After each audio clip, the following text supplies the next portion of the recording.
Hello, and thank you for joining us today for our webinar with Mono Solutions. The Buy It Yourself future is here. My name is Lizzie, and I am the Senior Account Manager for Localogy, and I will be your host for today's event. A few housekeeping items before we begin. This webinar is being recorded and will be circulated to all attendees with the presentation within 24 hours of the broadcast. Questions will be answered during the Q&A session at the end. You can, however, ask questions at any time during the broadcast by using the question window in your control panel. Our speaker today is Matt Matargia. Matt heads up business development for Mono Solutions in the Americas. With nearly a decade of experience in the local and digital media industry, Matt focuses on helping their partners find success in the marketplace from a holistic vantage point. Matt has years of hands-on experience with the challenges companies face when selling digital services and technology to SMBs, from working with some of the biggest names in local and digital media like Bex Media and Location 3 Media. We are also joined by Charles Laughlin, who is a senior analyst with Localogy. Without further ado, I will hand things over to Charles and Matt to get started. Thanks, Lizzie. Hello, everyone. Thanks, Lizzie. So this is Charles Laughlin talking. Welcome. Thanks, everyone, for joining us today. Hello, Matt. How's it going today? Hey, Charles. All good on my end. Happy to be here. Great, great. So why don't we get into it? What we're going to start with is kind of a little bit of context for this conversation we're having today. We recently, Localogy working with Mono Solutions, issued a report that we call Is the BIY or Buy It Yourself Future Here? And it's available to download if you just visit the localogy.com website. You can find it there. We'll have more information on that later. But we wanted to sort of answer some fundamental questions of, is buy it yourself, which we'll define in a second. But is it happening now, or what's the future look like for it? How what is SMBs' likelihood to adopt BIY, and what are the pros and cons of following this path? We'll get into a lot more throughout the rest of this webinar on sort of what BIY is all about, but that's just reference point that there's a white paper that has a lot of data and insights and commentary on this topic as well, and we encourage you to go check it out. So as far as today's webinar goes, we have a handful of objectives that we want to achieve before the end of this. One is just to make sure that we're all on the same page on what exactly BIY means, buy it yourself. What does it mean? We'll offer a definition. Love to hear your feedback on your own take on it during Q&A or perhaps afterwards. You can reach out to us.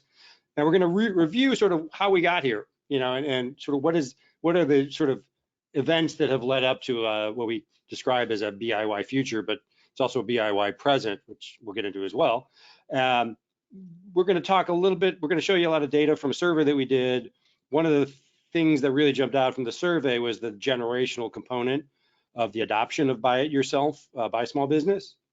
And then really, when people talk about BIY, the immediate thought is, oh, robots replacing salespeople. And what we're going to argue here is that that's not really what we're talking about at all. What we're talking about is an evolution of sales, and there's going to be sort of a new take on the long-term role of salespeople in this space, and BIY certainly impacts that, but we're not arguing for or predicting the demise of live salespeople. We're also going to share some commentary that we gathered from others in the industry who are living this every day, and then share a vision for how those selling to SMBs need to think about BIY and how it fits into what they're doing. So what we're going to do is, right now is for the purpose of the survey we did, which was like the meat of the white paper, and we'll share bits of it here as well. We wanted to give a definition that the survey respondents could review and then understand what we're asking them. So I'm not going to read it verbatim here, but essentially it's an intelligent platform that guides a buyer through the purchase journey up until the point of sale and completion of the transaction. So it's everything sort of leading up to through the purchase decision, qualification, needs analysis, all of that, and then offering a relevant program depending on what the product is through to completing the sale, really before the human interaction takes place. It could be like in some environments it's zero interaction, and what we'll get into here is a lot more conversation about where sort of sales and service picks up after the customer acquisition. But this is sort of how we define it for this purpose. And somebody named Matt Maturgia had a pretty important comment in the paper that we think kind of summarizes a lot of what we're going to be talking about here. The idea that, you know, the power, what used to be sort of the purview of enterprise is now sort of pushed down into the SMB market. That's sort of one thing that's really changed a lot in the last several years. And this notion that I think that also kind of touches on how consumer behavior is influencing the conversation we're going to have here is this notion of the power shifting from the seller to the buyer. And that's all about sort of the self-education that goes on in the buying process leading up to well before any interaction with a salesperson. And that really sort of is a big overhanging theme on this whole conversation. So. Yeah, and I was happy not to quote myself, Charles. Yeah, that's always a little weird. So thanks for letting me do that one. So why don't you take it from here, Matt?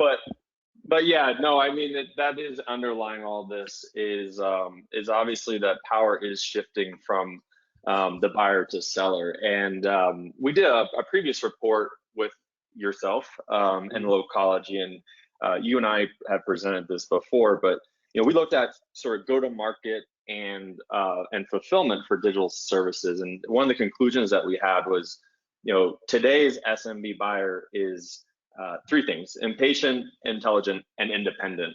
And what does that mean? Basically, as you kind of alluded to, they're doing self-research and they're also willing to self-service. So when we were looking to engage on this paper with you guys in this survey, I think it was really the obvious next step to also look at how do small businesses want to buy, and is there a role if we know small businesses want to perhaps do it themselves and have more control and transparency into what they're doing with software and digital marketing, do they also want to buy themselves?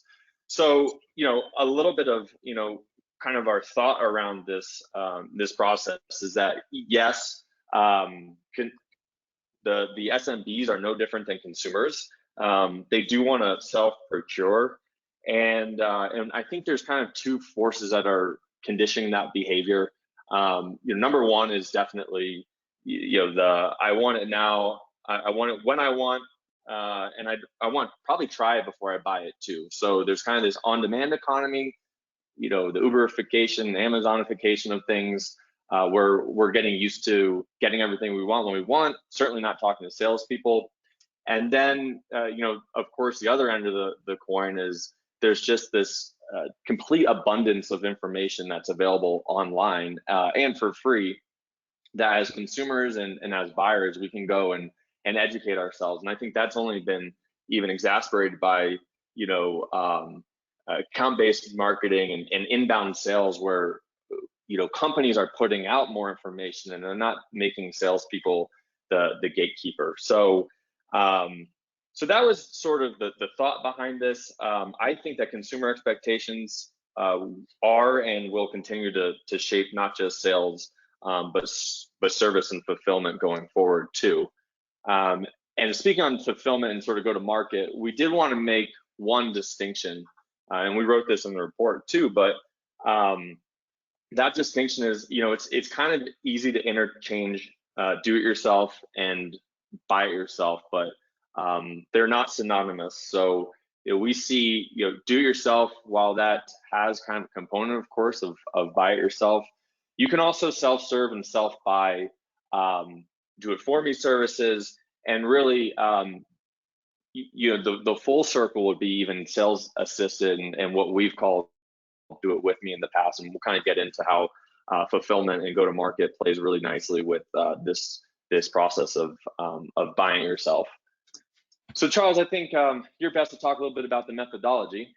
Yeah. So we, of course, going back to doing the white paper, we fielded a survey, through a research partner, where we basically wanted to ask companies that sell media and technology to small business, how they view DIY, whether they're using it or any sort of precursor to it through some various forms of sales automation, and what their attitudes are about it, and will it become the norm? Is it pie in the sky, something in between?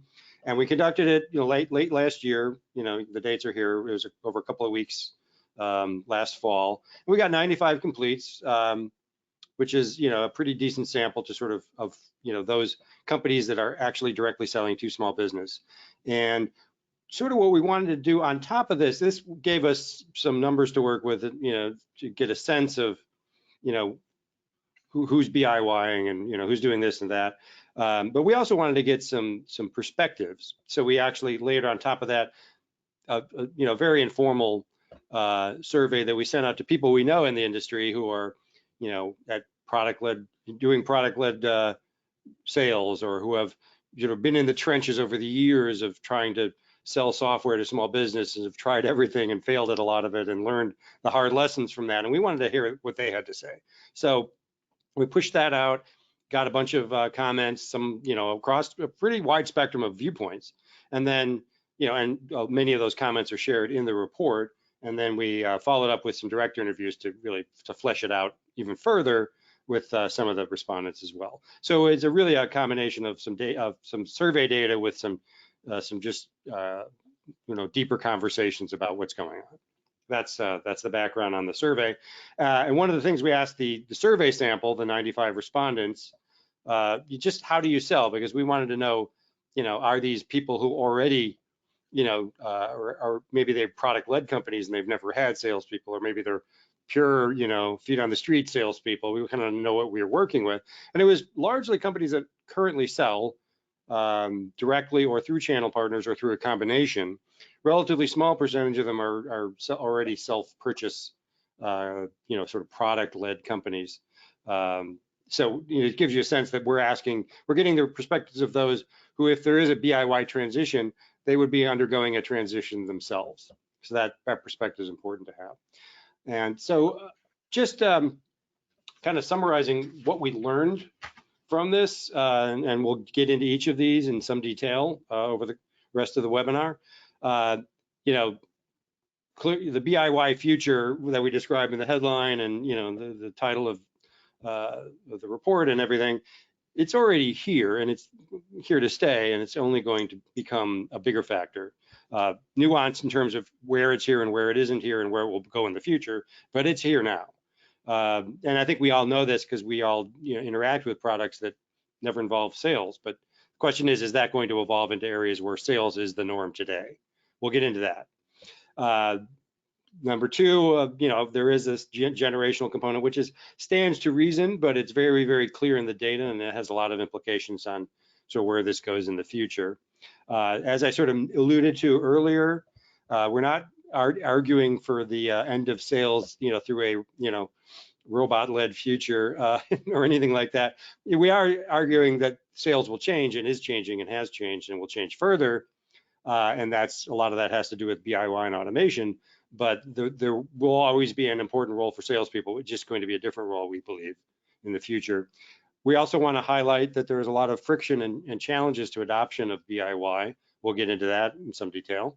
And then we'll kind of wrap it up with, why, if you're an SMB seller, which presumably most in the audience for this webinar are either selling directly to SMBs or building products for SMBs, where do you fit into this? And so we'll have some conversation about that to wrap it up.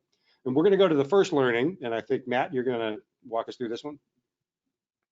Yeah. So unsurprisingly here, obviously with the title of the report and the webinar, the DIY future is here. So I would say this was pretty overwhelming, but also affirming, is that the vast majority of respondents in the survey believe that SMBs were, either already self-purchasing or would soon be self-purchasing software and services.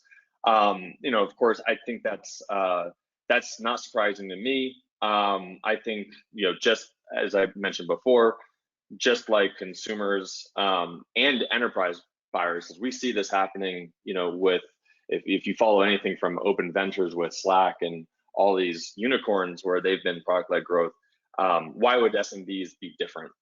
And there was, my personal belief is, and I think maybe I tilt a little bit on the generational aspects that we'll talk to, but my personal belief is that, not all products, if not all products, most products should and could be self-purchased.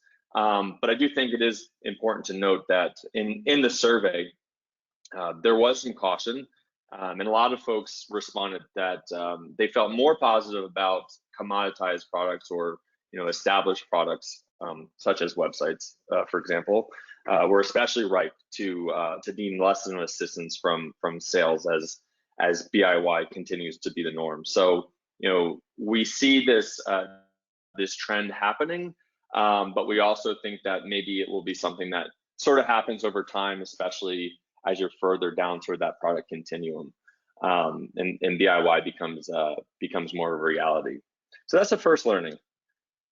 Yeah. So the next one, as mentioned already, is this generational component. So we're going to show you in the next slide here what the numbers really are. And this is again the sample of those who are selling to small businesses, and a pretty commanding 85% of them said younger businesses will be more willing to DIY, and that will impact future adoption. Again, we would have had a going in assumption about this, but that number is pretty overwhelming. And and I think even among the skeptics we talked to, or sort of neutral on the future of or the present situation with DIY, generally acknowledge that the future will that younger decision makers will do it today, and that will sort of guide adoption in the future. So it's clear in the data. And then sort of the next slide, we did this report a while back, not that long ago, but where and Matt had mentioned this before, where we talked about, what is the new small business SaaS customer like? What are their decision-making processes like? What are their attitudes? And we got into a little bit about their attitudes about, DIY versus, do it for me, and their attitude towards working with salespeople. And it was pretty clear in the data that this move toward automation, do it yourself, buy it yourself, it was kind of signaled in this report as well. So it's very consistent here, where 82% of business owners, 1834, have DIY'd. And then when you look at sort of, the views on younger decision makers' willingness to DIY, it's very consistent.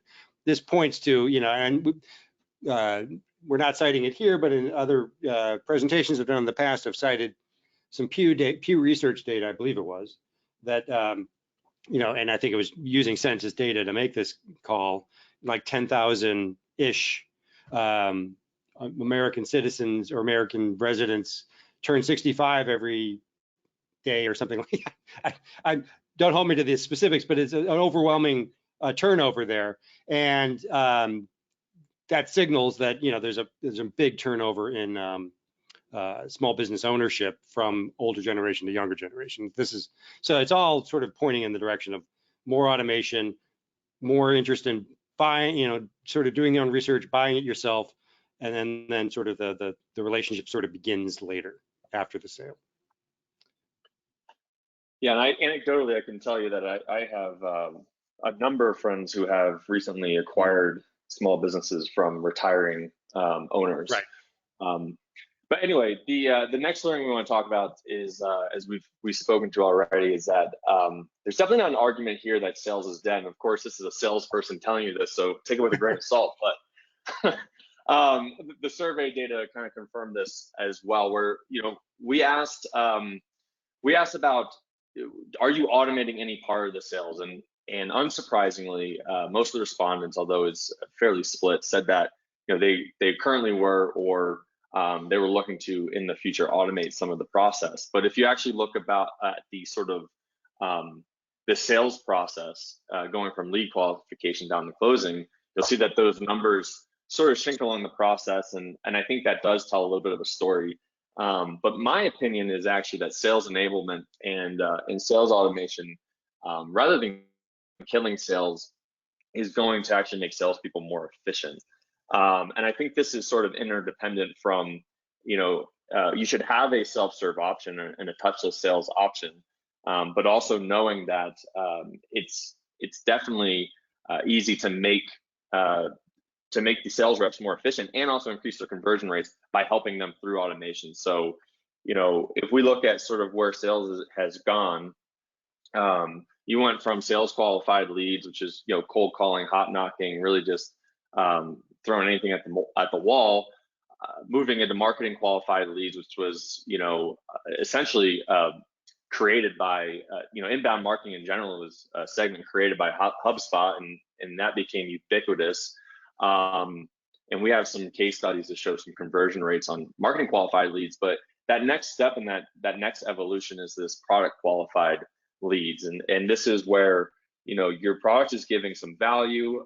You can self-purchase it, but SMBs are still going to need a little bit of help. If we go back to this previous slide, you can see that number gets lowest at closing the sale, and maybe that's not in the sort of traditional sense of like the hard close, but certainly I think there's a human element to closing, and then there is that sort of point where you need to get the user over that activation point and upsell them. So I think that that sales is going to be changing to be a little bit more consultative, more about educating, and definitely kind of providing that expertise and that help. I think the ideal sell is something where you don't even really feel like you're being sold, but being helped. Right. So moving on to the fourth one here, Charles. Yeah. So what we're talking about, kind of alluded to earlier, that this is not a frictionless path. That there's some we sort of identified some challenges to BIY adoption in the survey that kind of share a little bit of that with you here. And I'll kind of talk mostly about the first two, and really mostly about the first one, because I think it's probably the most profound, and that's convincing leadership that BIY is viable. And it's sort of one of these situations where you kind of have to get past the sort of a crossing of the Rubicon. You have to get past this sort of the fear factor involved in making a major change. We read a lot about how this notion. There's this book out, I forgot the name of it, about subscriptions and how everything's becoming a subscription-based model, and the idea that when you transition, you have to sort of live through a dip in your revenue before it starts to rise again. And I think there's a fear among many who see some of the potential advantages of BIY, also fearing what happens when you make that transition. So when we had some comments along those lines from the report, had a long conversation with Chris Black from UpTop. He's a big advocate of this direction for the industry, but he acknowledged that there's friction all along the way when you're trying to make a big change like this. You have to deal with sales resistance, and often leadership is very reluctant to sort of do battle with the sales organization unless there's some sort of major trigger for that. And then the other sort of comment that's not right here, but this notion that no one wants to be the CEO that made the switch from a sales-led to a sort of a automated selling model and then have it fail, and then your revenue craters. So that's a big step to overcome, and I think that needed to be acknowledged. When you sort of talk about the challenges, and I think that the notion going back where I think the second one was about SMB adoption.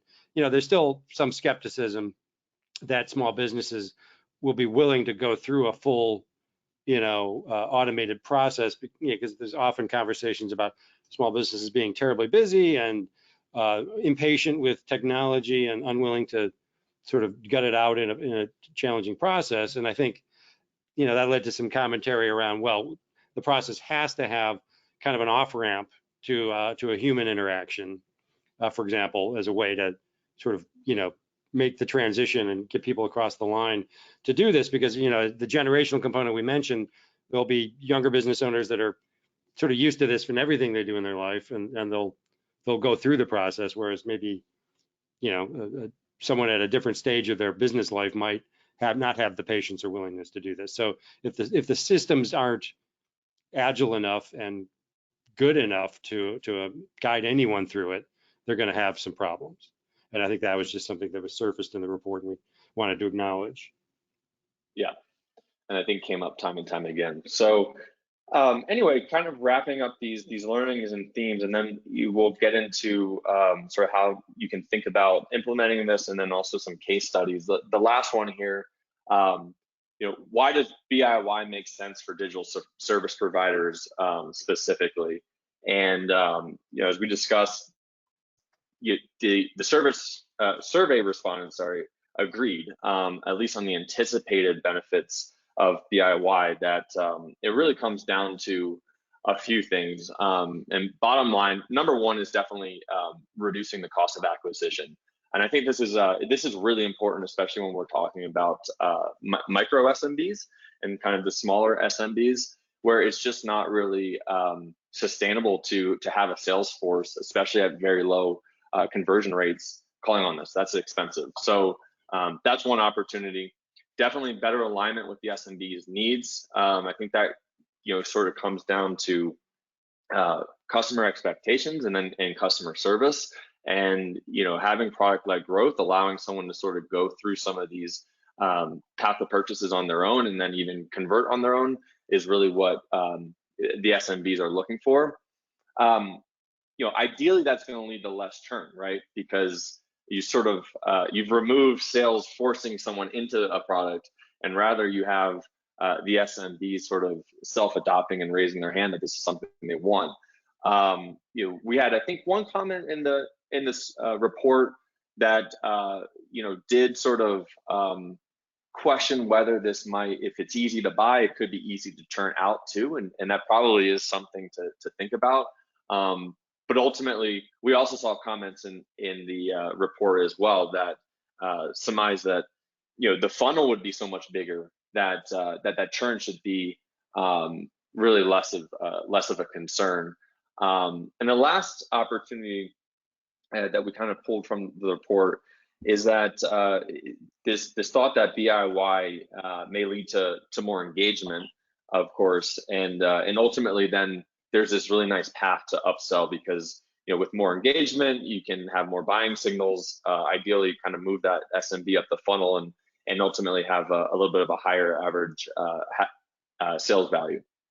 And that's kind of where definitely putting on my mono hat, that's really where we see the value here is make it easy to buy, but maybe shift some of that sales cost into customer service costs, so you can have that upsell path, so that where maybe the SMB comes in and self purchases, you mentioned it, Charles, they're time strapped, they still need help, and so having that lending hand and then being able to layer on that service model on top of that to me is where a lot of the digital service providers in the industry can really differentiate themselves. And before we sort of get into just how do we leverage Buy It Yourself, I just kind of wanted to give a personal example, talking about self-service and self-purchase with a company called Gusto. So for those on the call that aren't familiar with Gusto, it's essentially a self-serve payroll platform that's certainly done very well. I think they've got about 900 employees now here in Denver, and they are certainly a unicorn in terms of valuation. But we were looking at Mono, we were switching payroll companies, and we did the research. I went out, I activated with Gusto, and what's interesting there is you can activate for free.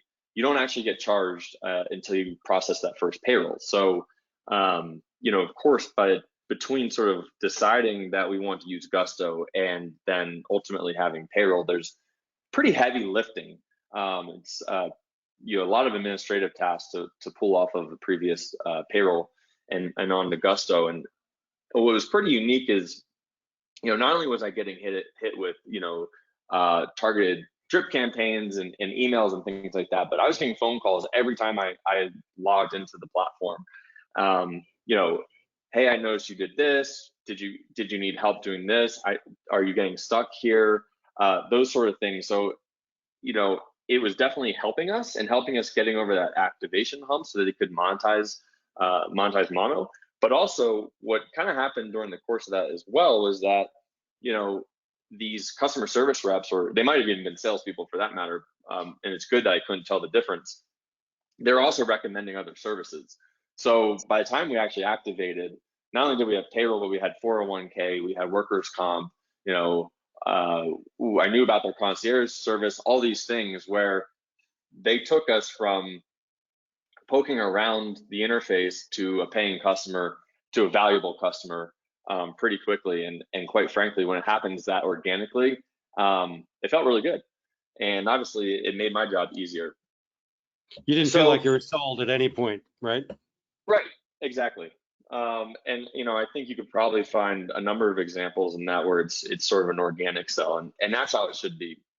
Yeah. So 3 ways to leverage BIY. First and foremost, because this can be it's probably feels like boiling the ocean if you're sitting in an executive room, but first and foremost, and probably the least friction, we think just adding a touchless sale option on your website for your existing do-it-for-me solutions is one way to get started. So, essentially just having e-commerce. Many of we have a lot of partners that are doing this, which is exciting, but I can tell you that, and we're no different, many of our partners don't even have their pricing listed on their site, and there's no transparency there, and you have to talk to sales, just to get pricing, let alone to purchase. So I think that's number one thing that you can do. Just take that friction out of the sales process. Number two, of course, there's a distinction between DIY and fulfillment on the DIY side. We definitely think there's an opportunity, and this is kind of looking through specifically the lens of websites, but I think it can applied elsewhere, of course, is broadening your funnel with a self-purchase and self-service DIY offering. In the report that we mentioned at the top of the call, the new SMB buyer, we had 36% of SMBs that told us they DIY'd their website. And playing on that generational component, I think it was actually 46% of millennials when we went into the firmographics said that they DIY'd. So if your current sales model right now is traditional sales qualified leads and do it for me services, obviously you're missing out on a big portion of the market and missing out on a lot of opportunities. The third one that we have here, and this is probably a little bit more transformational, but it is implementing a product-led growth strategy. And so that's product-led growth is really letting your product sell itself. It's free trials. It's maybe that freemium model, and then looking for some of these buying signals and intent signals so that you can either have a touchless sale driven entirely by your product, or have that sales assist model where the product is really doing the selling, and then you can kind of come in and have that human element to, as in the Gusto example, to sort of get the SMB over the hurdle and bring them up the value chain. So that being said, we do have two case studies, and then we'll get to any questions that anyone has. So feel free to pop those into the chat. The first case study that we have, this is from a partner that we have at Mono here in the US, and they have a product-led growth model that they've implemented to sell SMBs, where essentially they have marketing qualified leads coming in from organically through SEO into sort of a marketing grader. And then they have product generated leads that are coming in from buying signals within their app. They don't do any cold outbound sales. So they've kind of lowered that cost of acquisition, but they do have sales reps that then call on these marketing and product qualified leads. And you'll see that their overall conversion rates are over 8% on the product led initiatives, and over 2.5% on the marketing qualified leads, which is, in perspective, cold calling and inside sales is, hovering around 1, maximum 2%. So, they've taken out that cost, but they've also increased their a couple of quotes from an executive at that partner, sort of summarizing some of the themes that we've had here, but I thought they were really relevant. We've never done cold calling. This is higher overhead and time consuming. We use the help you recommendation approach. The buying process needs a mirror consumer process because they act so similarly. The other quote here, as you can see, we have higher success with product qualified leads. They're great opportunities for our reps to engage the SMB. And we know that once they commit to the demo, and I think that's really important, right? Because you have a buying signal, then you get them on the phone, and now you get them to commit to the sales process. And in that sense, they actually have an 82% success rate converting those free users into paid users. And so this is a digital services company that's kind of gone all in on product-led growth. The next case study we have is from our friends at Vendasta. They've had sort of a traditional go-to-market strategy within the space of the digital marketing solutions, and they've been doing some really cool things over the last year and a half or so around product-led growth. And they shared some of these numbers with us with one of their agency partners. So essentially, they're enabling their agencies to have a white label app that they can give for free for 90 days to their SMB customers that sort of has a dashboard, gives them some value about some metrics around their business, tips and suggestions and the like, and then they go for the upsell. And so this was an agency in South Carolina. They targeted, it's a smaller sample, but I think it's really powerful. They targeted 31 SMB customers. Of those 31, 26 of them logged in. So they logged in and then started hitting those buying signals within the app. And then of those 29, 19 converted into at least one paid offering. So, for this agency in South Carolina, those numbers can be definitely transformational. And obviously going back to CAC, that the cost of acquisition's gone down completely when you're calling on 26 engaged users and converting a majority of them. So, just kind of summarize there, those are two real world examples. I think, this is something that everybody should be thinking about. I think it's something that can be certainly implemented, relatively easy, at least in baby steps. And I think it's something that we're going to see increasing within the industry. And I think it's exciting for the industry. So, with that, hopefully we've got some questions and then we can wrap things up. Thanks, Matt. So there are a couple questions. Why don't we just get into them? And the first one is, are there products, and I'm assuming this has been within the context of the products we generally talk about in this Localogy space, but are there products that will never be DIY in your opinion? Like, are there things that just will always need to be sold? What's your thought? My thought, yeah, well, I think my opinion is probably not to the vast majority, but if you want to take an extreme example, you can look at Tesla. Right. So, Tesla got rid of the dealership model, right? And they got rid of car salespeople, and they've completely upended the car buying process. And even if you go into a Tesla store, I don't know if you ever have, nope. There's people there to answer questions. I only have because I'm dreaming of a Tesla, not because I can afford it. But you gotta have a vision, man. That's right. They have people there. You can touch and feel things. You can do a test drive. They have people answering your questions. But if you want to actually buy a car, you have to go and order it online, and you have to self-procure that car. So that's right. Probably an extreme example of a vehicle. But to the original question of, are there products that will never be DIY?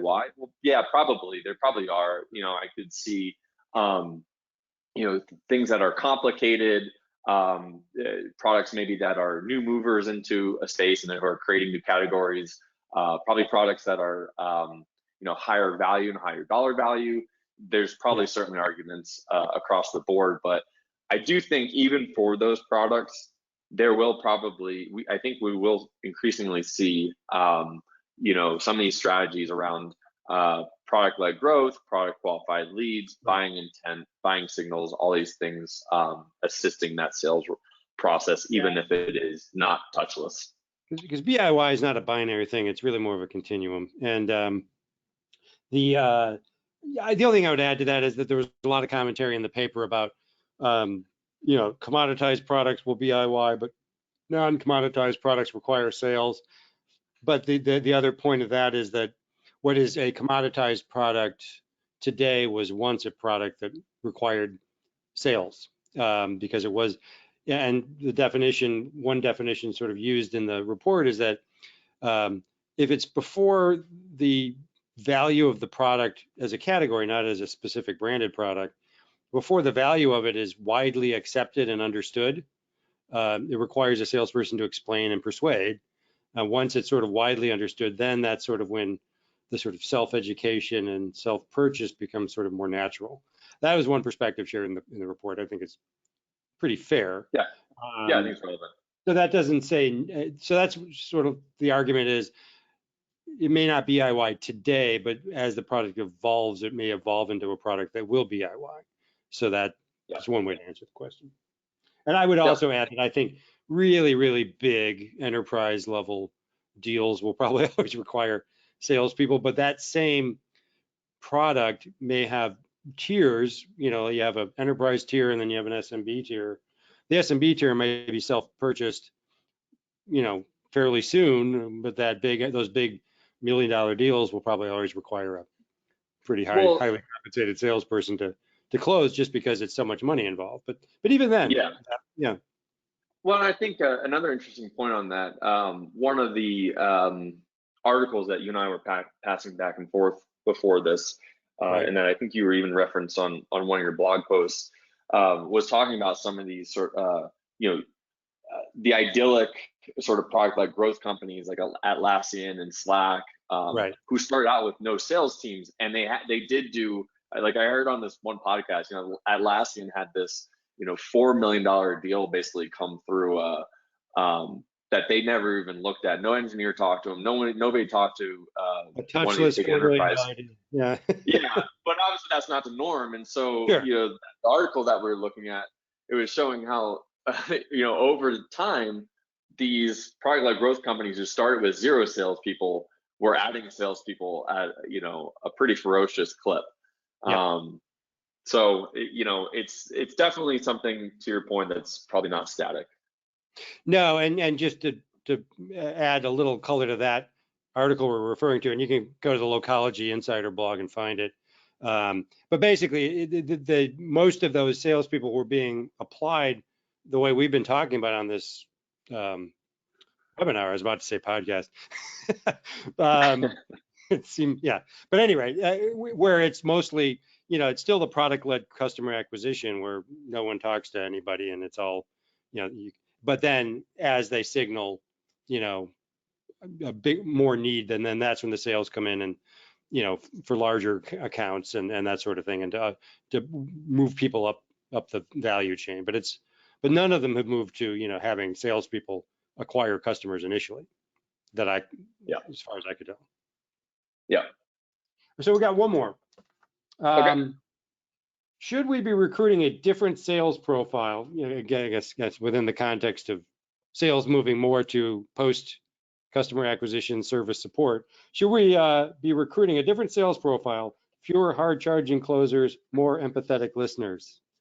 What do you think, man? Yes, I think it's a fairly easy. I think that's probably self-evident after been speaking for the last hour, but definitely. And I think another quote that came from the conversation from the case studies, that's exactly what our partner is doing. Is of course they don't have outbound sales, but they do have sales reps calling on these marketing qualified leads and product qualified leads, and they look for a profile that is sort of a sales bent customer success person.